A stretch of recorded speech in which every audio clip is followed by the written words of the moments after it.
Hello, everybody. Well, 16 people already connected.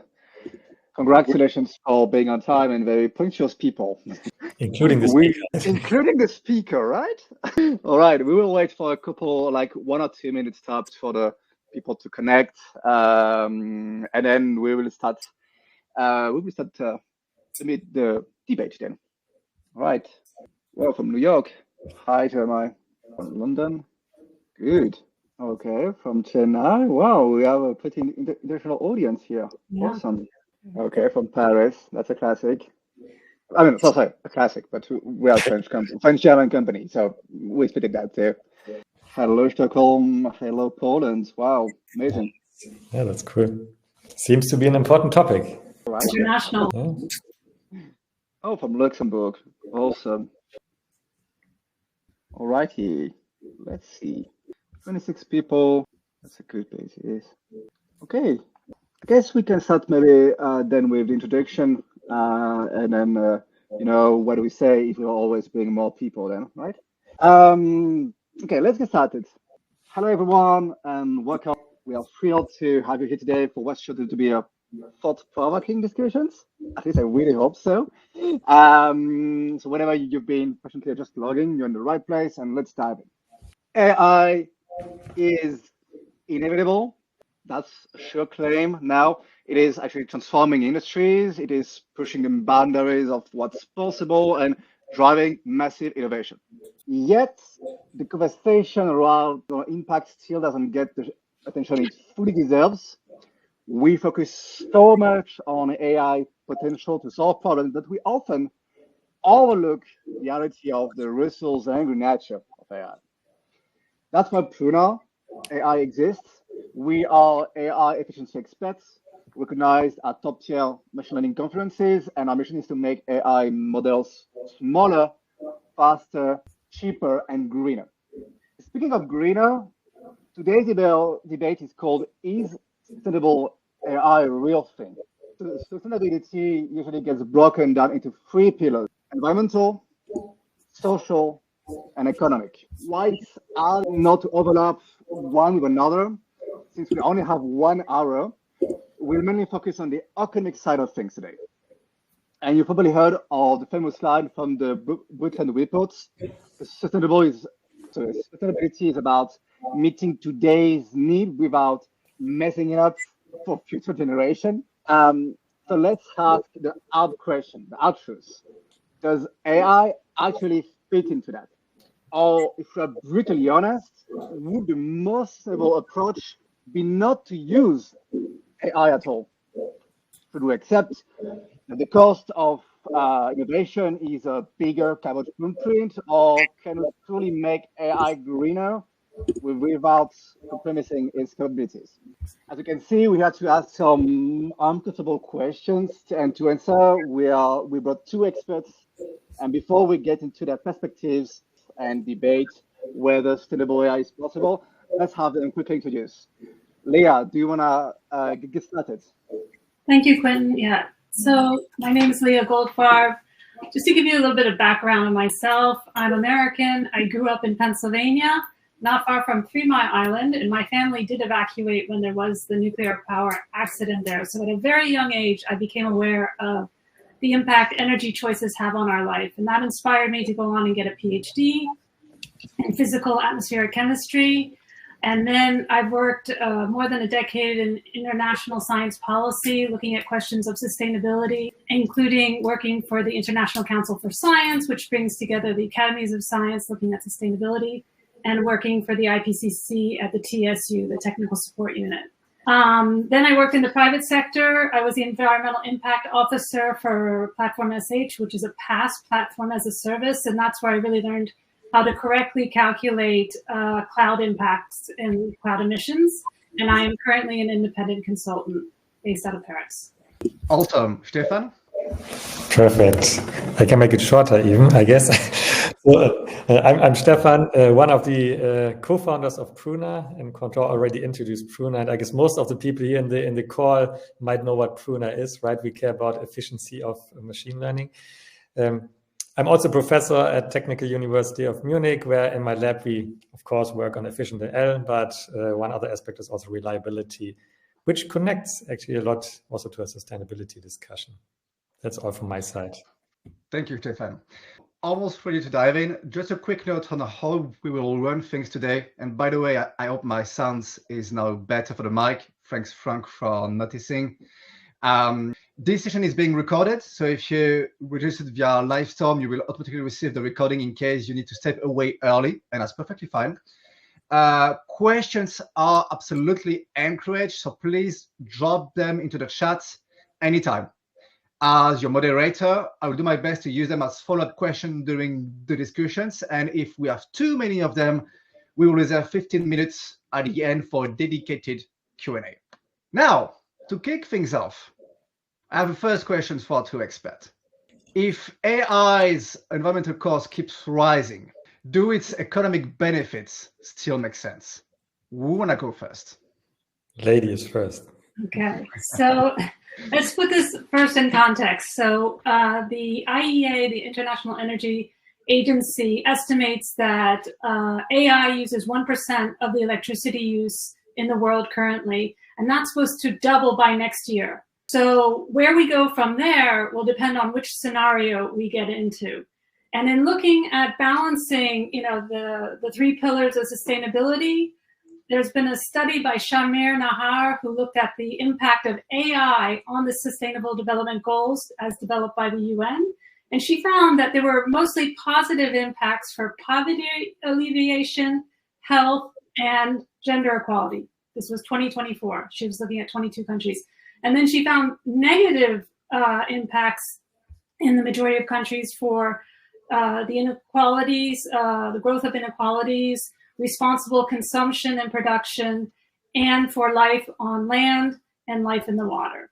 So it's really going to depend on which scenario we go in. And I would say we're in the early days of, large language models and AI have been around for 30 years, but now we're seeing all of these different players coming in. And it's like the early days of the automobile industry. There's a lot of activity happening, and the choices we make now will have impacts going forward. Let me first answer your question, then I comment a bit on Leah's comment. The question to some degree is it's very open because I guess we cannot even judge the full economic impact or influence, how you phrase it, I guess, in your question, of AI, right? So of course we see like there's an increase in let's say in the energy consumption, right? But I guess we don't fully see yet what will the potential be, right? What is the economic impact, for example, right? What is the potential of AI, right? So there's still lots of uncharted territory, so to say, what kind of potential we can get with this AI solution. So it's a bit like also what Leah said, right? We are so in the early stages yet, right? It's also very close to research to some degree yet, right? That is a bit, I would say the impact cannot be fully estimated yet. And I would say it's still significantly larger than the increase we are seeing in the energy at the moment. So that would be my point. And adding to Leah, yes, I agree that, of course, depending on the different areas, right, we see different kind of impact, so to say. And probably from I'm not sure whether it's provocative or not, right? But I would say averaging over all of these areas, I would still say we see a positive impact. Would be my claim here that overall we see a positive impact of AI solutions in general, even without taking into account yet the potential we can get by efficiency improvements. Not sure whether you agree on that point, but I guess overall it averages. It's above negative, I would say. Yeah, I would say that's in line with this meta study that she did, showing that poverty alleviation is going up. So there's a positive economic component. Yeah. Yes. Let me add one more point on this. How did you phrase the question again? The environmental costs keep rising. Yes. Again, we have to make it relative. Let's look at, automotive actually a very good example, I would say, right? It's a very good example. Of course, you can say in the early days, of course, also the environmental impact of the automotive industry was rising because just the number of cars was so much increasing, right? But what we have also seen then in this area is that every car was getting more efficient over time, right? So if you look back at the early days, I don't know how much gasoline a car is used, right? But nowadays, I mean, before the change to electric cars anyways, right? But you know what I mean? So the gasoline consumption was going down, right? Of course, in absolute terms, it was increasing because we had more cars. But from the technology point of view, every car was getting more efficient. And I guess this is also what we see here, right? Of course, AI energy consumption is increasing in absolute terms, but it's also, on one hand, at least, because it's more used in various different use cases, right? So absolute increase, but potentially, and that's the hope I have at least, that per task, so to say, it's getting more efficient over time. That's at least what I hypothesize here, which hopefully is true. Do you agree or disagree, Léah? Do you feel it's getting worse? So I think there are externalities. And just like in the car example, when the cars started, they started taking over our public spaces. They were parking, in parks. They were, our roads became areas where our tax money went for parking. It changed our cities. And, it's only now that we're saying, wow, that they really took over so much public space and organized the way we live. Suburbs were created, that we're beginning to understand the full impact. And I would say that there's a parallel to AI there too. Yes, let me comment on that. So I guess I agree. The question would be for me, so what have we learned from the past, right? And what should we do now? So I fully agree. Right? In the automotive scenario, we're just now in this stage of, let's switch to electric cars. Let's have less cars, right? Public transport, right? To have not so many cars in the cities and so on and so forth. How does it translate to the AI field? That would be the question, I guess, for this discussion here, right? Where do we see the potential negative sides, right? Of course, we see points a bit drifting away from the economic discussion, right? We see potentially like fairness discussions, right? Like biases, discrimination. This is connected to sustainability for sure, right? Do we also see a negative impact? So I want to understand a bit here or discuss a bit like what we have seen with the cars, right? We know that like using gasoline is not good, so we reduce it, right? But no one was really saying in the early days, at least, let's have less cars, right? Because they are requiring so much, right? And I guess we do really the same now, right? We have the AI techniques. I'm a supporter of seeing the different use cases where we can use them, right? And I guess there's big potential. And at the same time, let's try to reduce the energy footprint, for example, right? What we are doing at Pruna, right? Because we cannot just keep increasing, right? More and more use cases going up and up, right? But I guess we can counteract with that by making the techniques better so that we overall get a better energy footprint, for example.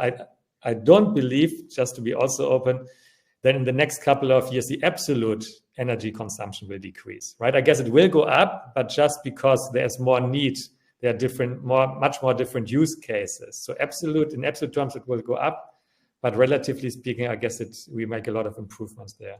So let me follow up with you on the parallel you made with the car industry. What has changed is also that now this company, they are held accountable to integrate more, I would say, environmental check in the way they are building or making cars.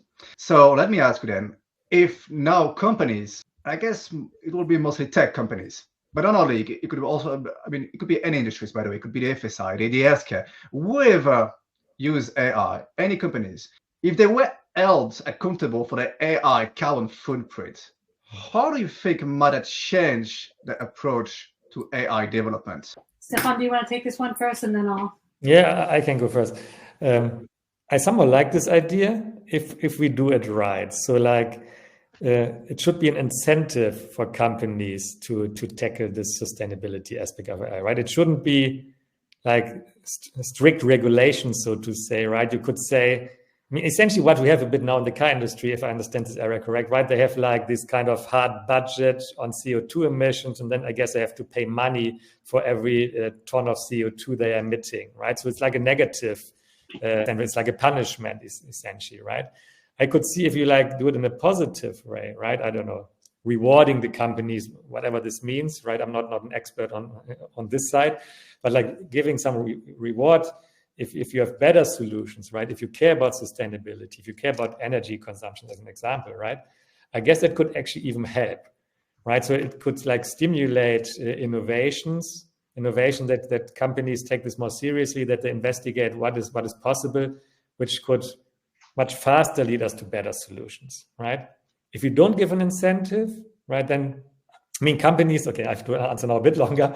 If you don't give an incentive, I guess companies still care about it, right, because it also costs money, right? It's about money, but it's of course also about the environment, right? But money, of course, is always a reason for companies, right? But if you incentivize even more this kind of sustainability aspect of AI, I guess then even more companies will invest in innovation in that regard. Incentives. So I want to go back to Quentin's question about accountability and ask to whom, because at the international level, we don't really have any accountability, even though all emissions are global. They get mixed within a year. And now I'm not going to spend too much time on the California law that talks about the fact that companies need to disclose, and there are a lot of tech companies in California, but as the majority of people seem to be from the EU, there is this idea of disclosure through CSRD, the Corporate Sustainability Reporting Directive, and CSDDD, which is on due diligence. We're seeing at the Commission this month that all of these regulations are being watered down, and while they're going to keep the carbon reporting, they're going to probably get rid of double materiality. And so what I would say for all of this, because it is still part of CSRD to measure your carbon footprint, and it is not easy to do so in the cloud, I would really encourage companies that are interested in this area to use a mode strategy to measure correctly their cloud usage using a location-based approach, optimize their emissions, and that's exactly what Stephan was talking about, whether it's optimizing the code like Pruna AI does, or using, again, this location-based approach where you make sure that you're using data centers on low carbon electricity grids. And then the D would be for dialogue. And we really need a lot more dialogue in the space of AI to figure out what are our goals, how are we getting there, and are there certain uses of AI that should be put off limits? And the last one is educate, which is exactly what fora like this are needed to do. But I want to go just back to the M part of mode again, that measure. And if you're measuring your emissions in the cloud, as I said, you know which data center you're using, what the carbon intensity is for that grid, and you look at compute, storage, network, as well as the CDN and embodied emissions, since servers are typically swapped out of data centers every 3 years. So you need to do that full calculation in order to really report that and be accountable to whomever you're reporting to. Can I add to that? Because I agree, and I would try to understand it better. Probably you have an answer, Léah, or someone from the audience. Because as you said, right, like we have to look at the full life cycle, so to say, of these AI systems, right? Because it's not just the running cost also then, if we really talk seriously about sustainability, right? It's also just like the hardware, so to say, the waste we are generating, right? Specific in the area of GPUs, right? We know if you buy now a GPU and in 2 years, it might not be useful anymore, right? And you buy a new one and the old one goes to the trash, right? So I guess that's a completely, so it's very important, but like orthogonal direction, we have to look at it if you look at sustainability for AI, right? So what you have also this full recycling or cyclic economy, so to say, in other areas, which is under investigation. I guess that's also very needed actually for AI, right? Yeah. But again, I guess it's also because we are still in this early stages of exploring it, and we don't know where it will go. And of course, there you also see this very fast trends, right, of changing, also the underlying hardware, changing the models, changing the use cases, right? And then it's really a question which, what I said before, what I would personally feel uncomfortable is like regulating this too much, right? Because we don't know where it will go to, right? And I would be against a strict regulation.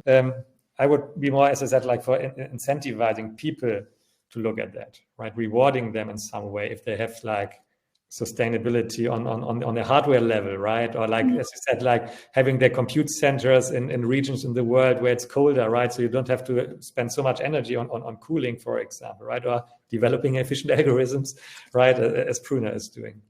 Yeah, And I would say the location-based, like actually, if you're in the north, running on these cleaner grid, that actually swamps the cooling component because of the carbon intensity of the grid. And just to put some numbers to this for Google, and I really don't mean to pick on Google because at least they're disclosing their numbers. So they have said they're going to achieve net zero by 2030, but from 2023 to 2024, they increased their electricity by 17%, and that meant 13% more emissions just in 1 year. And if they're going to meet their net zero goal for 2030, they need to cut their emissions by 50% compared to 1990 levels. So in terms of the numbers, we're not on track for the emissions. I fully agree. And I mean, I had a discussion with a colleague from Microsoft.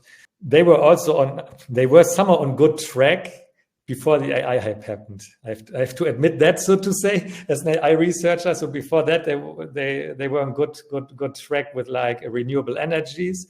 But then essentially with the AI hype, they couldn't keep this up. And then again, this absolute cost, unfortunately, was increasing. I guess we don't have to debate that, so to say. Unfortunately, that's the truth at the moment, right? It is going up. But again, I'm saying because there is more need at the moment, right? Or there are more use cases at the moment. Yeah. That's the honest reason. But yeah, it will be very hard, of course, to cut it down, right? In an absolute term, I mean. A lot of follow-up questions on what you said earlier. From Jeremy, who said mode makes a lot of sense, but from an enterprise point of view, wouldn't the electricity associated with running AI systems, be it a cloud or on-site data center, whatever, simply be accounted for as Scope 2 emissions per GHGP, sorry. Protocol, and yeah. If you can remind what mode is for the audience, that'd be great too. Yeah, so this is, mode is just an acronym that I came up with to explain this about calculating emissions in the cloud. And just to go a little bit deeper on that question. So if you own the data center, then the electricity is your Scope 2. But the vast majority of us using tools like ChatGPT and others, we don't own the data center. We don't make the decisions on at what temperature to cool the servers. And that becomes our Scope 3 emissions. So I just want to make sure we're clear on that. And let me add one more point that I had this in a different discussion a couple of months back. I guess why for AI, this sustainability aspect or the carbon emission here in this discussion, it's different to automotive is that the users, the end users don't directly see this impact, right? You are using ChatGPT or Google search, right? And you don't see the associated costs, so to say, to that. Right. While in this car example, of course, I mean, you have to go to the gas station and fill up your car. You see it very directly, so to say, what is going on. So I guess there's also, like Sia said, some education required to the people, so to say, who use the AI techniques, that it's not for free, so to say, for the environment and for from a cost perspective. Yeah. And just if someone wants to know what it is, please use the greenhouse gas protocol. Do not use the web badgers to measure that impact. Awesome. If we continue the debate, no more on the innovation scope of it. That's actually a good way to continue the debate. And one question was asked by Mohamed. Where do you think efficient innovations are needed?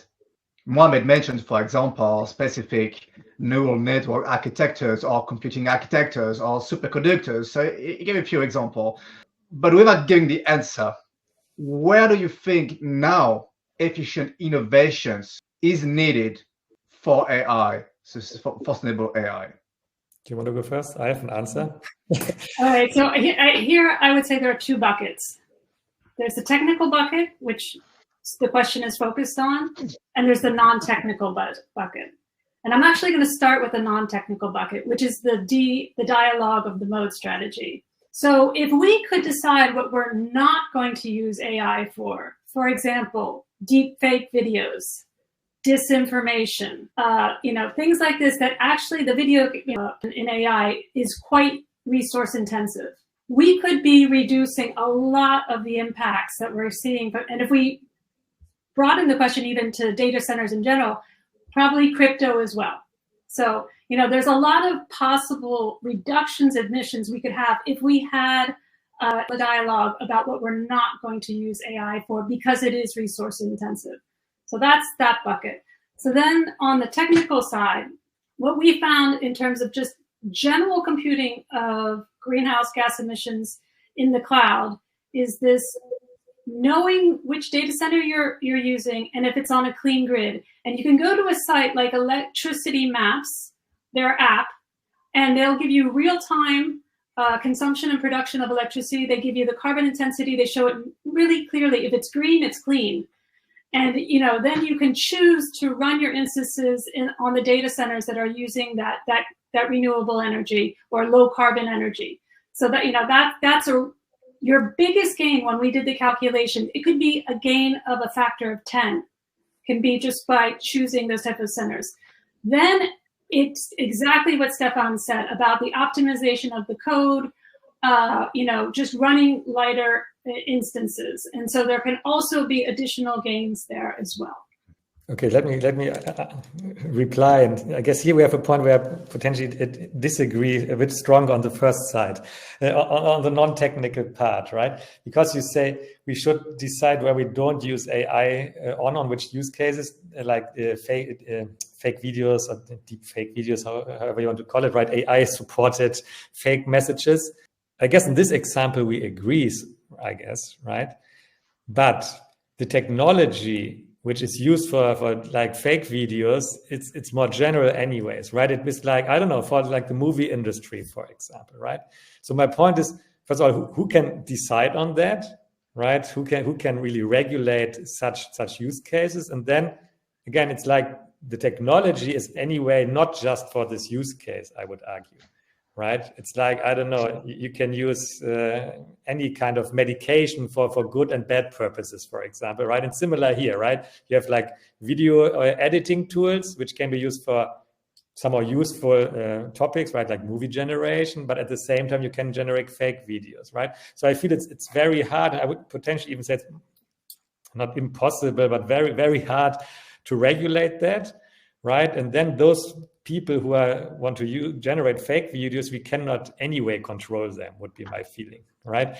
So the people who are not following the rules, we don't have them under control. They would also still then generate their content anyways, unfortunately. It's my opinion. I guess it's just not really feasible. Of course, we can, in some countries, and for, let's say, for the big tech companies, to some degree, we can like give some rules, like that they should filter also fake news, right? Which is not happening and which has changed recently very quickly in the US, as we know, right?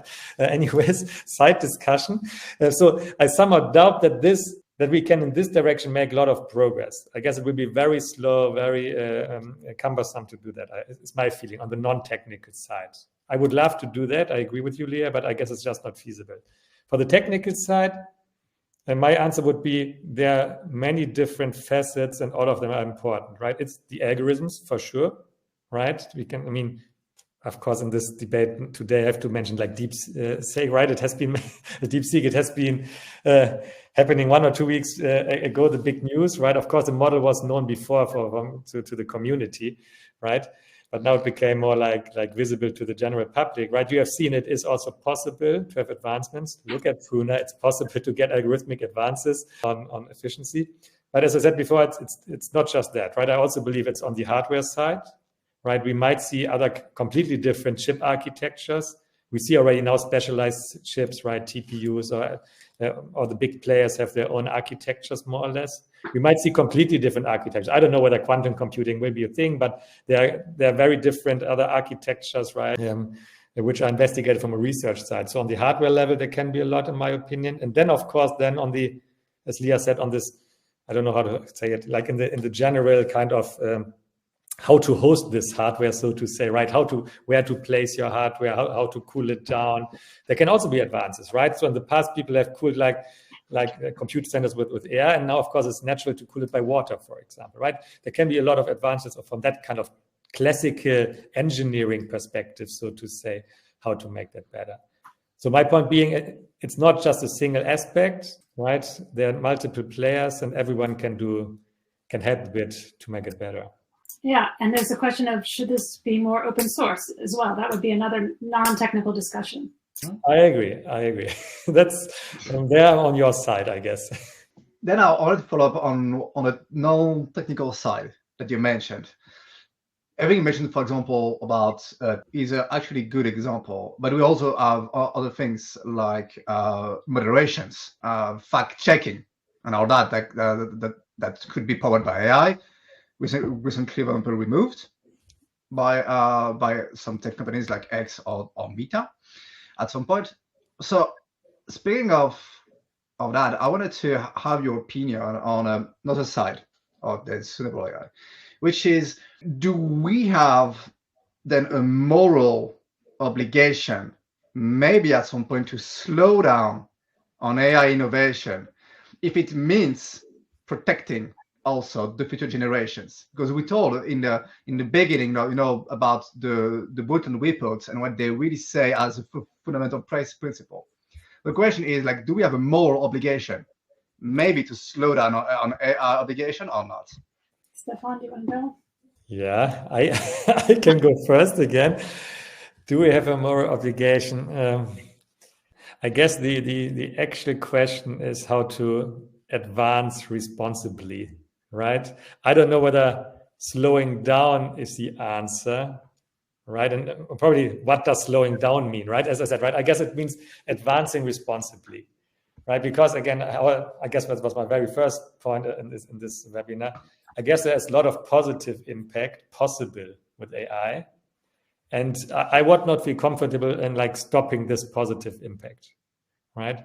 So we have to advance responsibly would be my general answer. Now the question is, how do we do that? Of course, Léah can answer that. I don't know.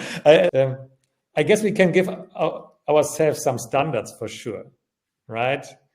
And I mean, I can just talk about our company, right? I guess also just not just from a technical point of view, right? But I feel like we also have the moral to have a positive impact or overall positive impact on what we are doing, right?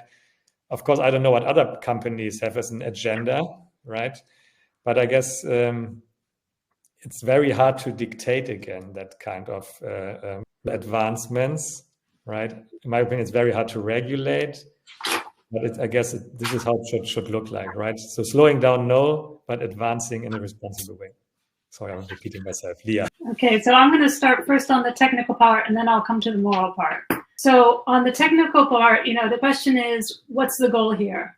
Is it sustainable development? Do we want to not jeopardize a livable planet for future generations? If that is, if we want to avoid tipping points, there has been studies done by the World Economic Forum, by Deloitte, by many others, showing that it's cheaper to act now than to act later. And just to put some numbers to it, what they found is we need to invest $9 trillion per year until 2030.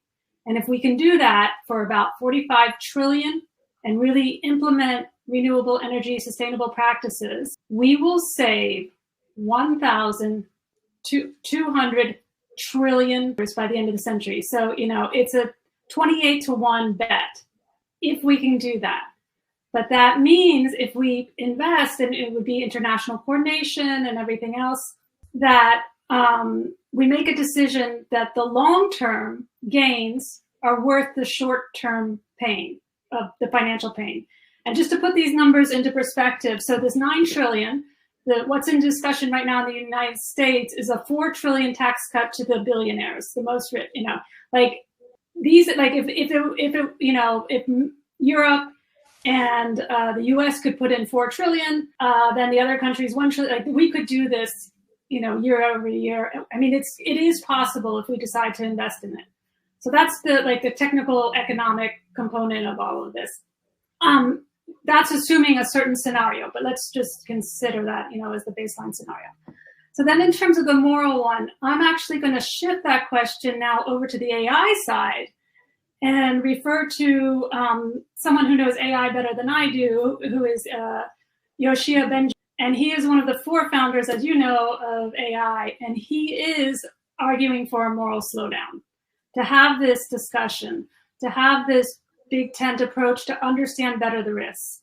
So I'm just going to say that there are certain voices like his that, that says that. And there's a very good video of him talking with Eric Schmidt of Google, and it's kind of a debate. But you can also see Eric is like, well, yeah, we need some guardrails, you know. So it's an interesting discussion. And if we go back to that car discussion, we don't have 100 years to wait to redo the regulations. This is moving so much more quickly. So, you know, I think that it's good Pruna AI and Quentin to bring up these type of questions. Let me ask you back, right? First of all, I feel the discussion is happening, or there is a lot of progress on that, right? I mean, I mentioned that in our group, for example, in the research group, I mean, we are working on reliability, and also at the companies, there's a lot on reliability, safety, security on AI models, right? So I can phrase it even more provocative. The people which say, let's discuss it from a moral perspective, aren't these then usually the people who also anyway already care about it and look at it?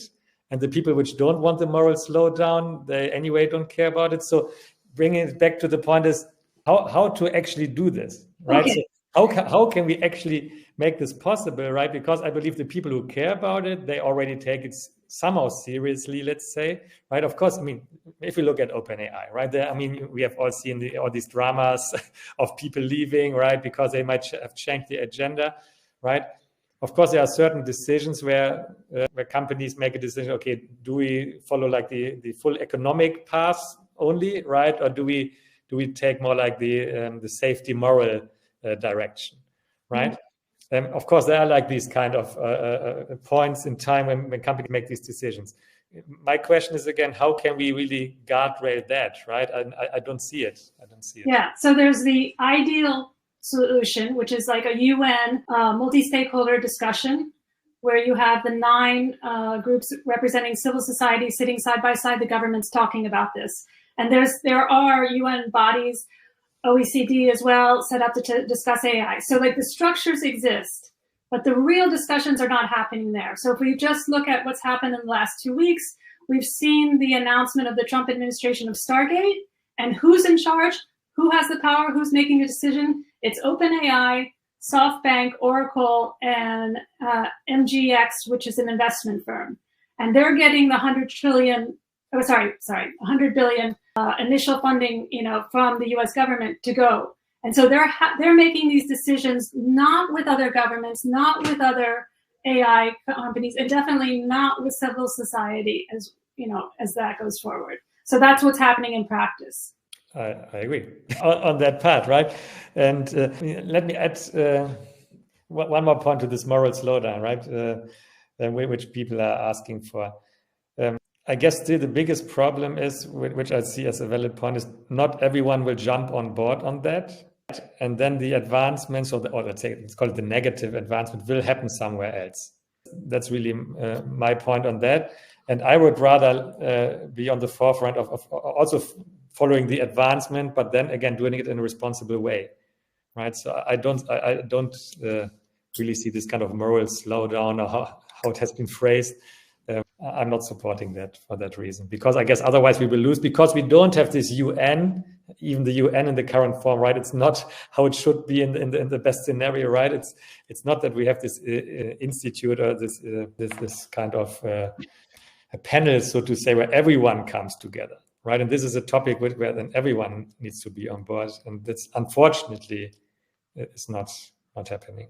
But to cut that Gordian knot, if the financial institutions say, we're going to look at the long term, this 28-to-1 investment, and say, we're going to prioritize sustainability and having these dialogues, it would happen. I fully agree on that. Sure, definitely. I mean, it boils down to economics at the end, though, right? That's what it is. Okay. If we can keep going, because we have a few questions in here. So I'm going to ask you last questions, and we can focus then on a Q&A, because we have very good comment from the audience. And last one is, and maybe as a way, I would say to, last questions, ending, and Q&A. We have in the audience also students listening to us, and we said it. We also do that for the future generation. So assuming you have computer science students listening to you, what would be, hello, you do have, what would be your advice for them if they were to enter on a first job on the market, to land on the first job? Where can they have impact on the first job when they are entering the market? What would you advise to them? Stephan, as a professor, do you want to go first here? Yes, and I haven't made up my mind yet. Do you want me to go and then? You can go. I mean, you start and then I have to filter my answer. Okay, so let me just say what the IPCC says in terms of you're interested in AI and sustainability, where they say that AI can improve energy management, increase energy efficiency while creating economic activity, is really looking at optimizing renewable energy use. So, there's that whole possibility of, using a 3-day forecast to optimize for renewable energy versus carbon-intensive energy, and using these models to work on these type of solutions, and interfacing with a very complex grid. So there's the possibility there. Also, in the actual climate models themselves, there's been a statement from the IPCC saying that they're going to be using AI for optimizing some of these large models. So there's actually a lot happening in the area of sustainability. So, I'm not, while I may, say there, some regulation would be good, it's not that AI should not go forward. It's an amazing tool. We should use it for good. So. Okay, your question. Your question was for computer science students, right? Mm-hmm. Or if a computer science students ask me.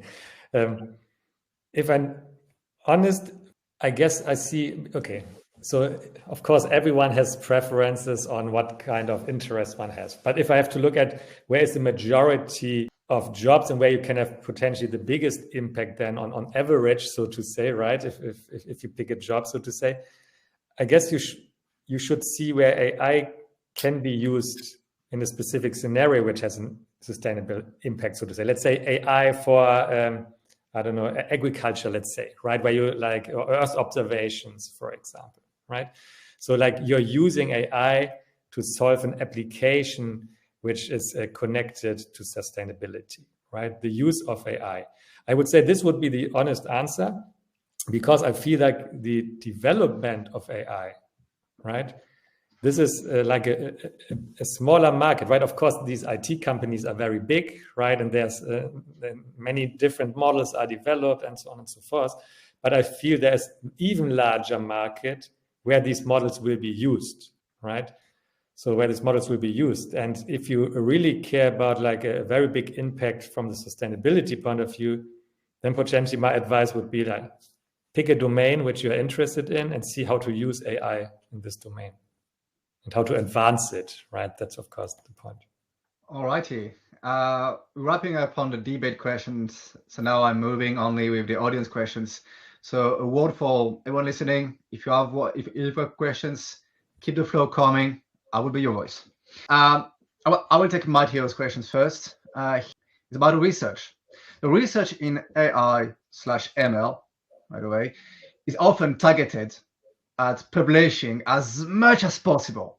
Publish or perish thing, And for this reason, it's often the case to run very long, computationally intensive experiment to have slight incremental gains on very popular benchmark, while not really advancing the field itself. Question is, does this negatively affect development of sustainable AI?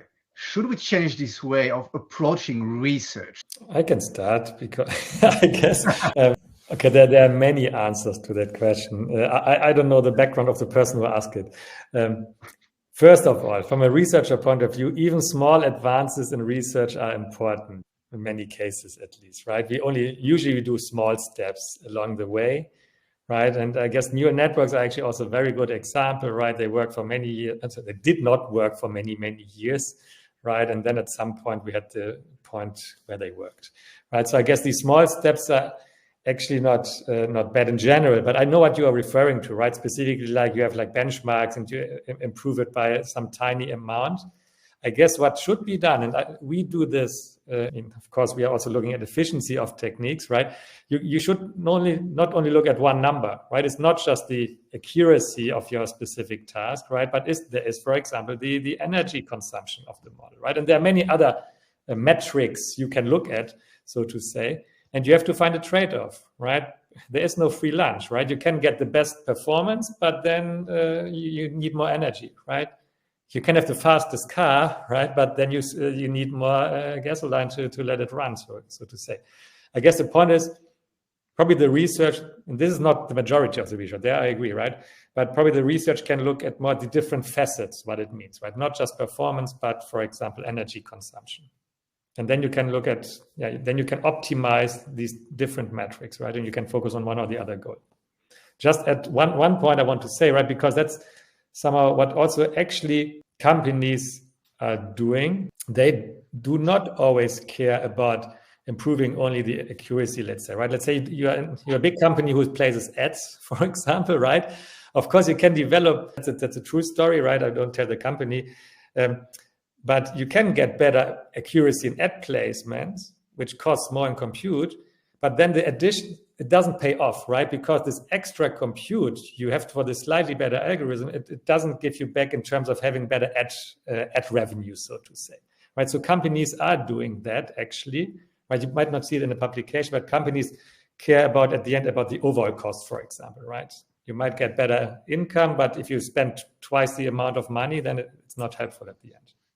Léah, do you want to add something? Or? I'll just say we have the same issues in climate science, where we have these GCMs, these global climate models, and there's small incremental improvements, but there are environmental costs with that, but there's also the pressure to publish. And I think that there's some statistics showing that the number, at least in the sustainability area, the number of researchers are going down in the area, and so the number of referees are going down. So this is not sustainable, the current trajectory of articles. So yeah, there'll need to be some discussion, and what I'm reading into the question is maybe some use for society, and also would be good to look at environmental impacts, and maybe universities and others will take that on board at one point, and research institutions. All right, we have another question from Mohammed. Context: when considering the world science as a single domain, Mohammed says AI-based research is getting more attention and funds over theoretical and basic physics lately. There is a lot of hype, but the core physics and chemistry, he thinks he also have a lot of to play. So what is your opinion on having this private and VC money going a lot into this AI-based research instead of the core fundamental science that powers AI? What do you think of that? I'm not sure whether I get the question correctly, right? Is the question that these domains should get more attention, or is it, how do I understand it? More attention, more funds, for example, dedicated to fundamental... Without AI, or the combination, right? Because the combination, I feel, gets a lot of attention, right? There's a lot of AI plus chemistry, right? Molecular science, drug discovery. There's a lot of interesting activity in that field. Well, I saw Mohammed's comment and it really spoke to me. So I understand where he's coming from about basic science. Being a physical chemist, yeah, I understand that. I would broaden it a little bit more to include math, since math and statistics really is the backbone of AI. And I think that there's actually an opportunity for people in those areas to really understand it, because unfortunately, I think a lot of programmers could be replaced by AI. So I understand the argument, and it's this basic science argument. Blue sky research that has been continually decreasing in terms of overall funding, and I would say to our detriment.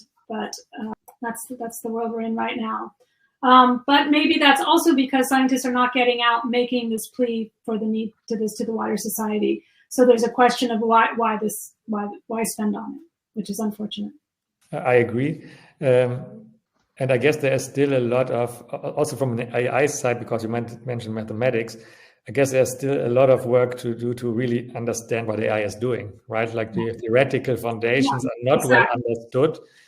And of course, that's a lot of, this would be highly appreciated. Of course, compared to funding in more empirical, close to engineering fields, it's of course smaller funding, but I guess in academia, at least in Germany, there are some initiatives a couple of initiatives which also focusing on these more theoretical parts of understanding AI, for example. But I definitely see what you mean. This connects to what I said before, right? There has to be also lots of improvements, for example, on the hardware side, simply, right? Not sure how much funding they are getting. It's not my core area, right? From a research perspective, I mean, right? It touches many areas which should all be supported, but of course also the research funding domain is like somehow like biased by height. That's unfortunately true. Okay, time to wrap up on this webinar. We don't have any additional questions from the audience. I guess it was already a really interesting discussions. We tried different angle. Would it be, I would say, costs versus, I would say, economic benefits. We discussed innovation, where to invest, our fundamental research, moral, ethical, also. So thank you a lot for sharing all your views. As we're wrapping up, I'd like to leave you with one final thought. And I'd like you to pick one word. Is the idea of sustainable realistic, word one, or fantasy word two? Which word would you pick? I would pick a third word. It's possible. It's definitely possible. Okay. Yes, I would definitely say these are not opposing goals or terms. I guess we can do AI and sustainability at the same time. Yeah. All right. Thank you both for joining. Thank you both for this debate. Thank you for all the people who are attending and listening. The recording will be soon available. And in the meantime, I wish you then a good day. Bye, all. Thanks everyone for joining. And thank you, Quinn and Melanie behind the scenes. Exactly. Great talking with you.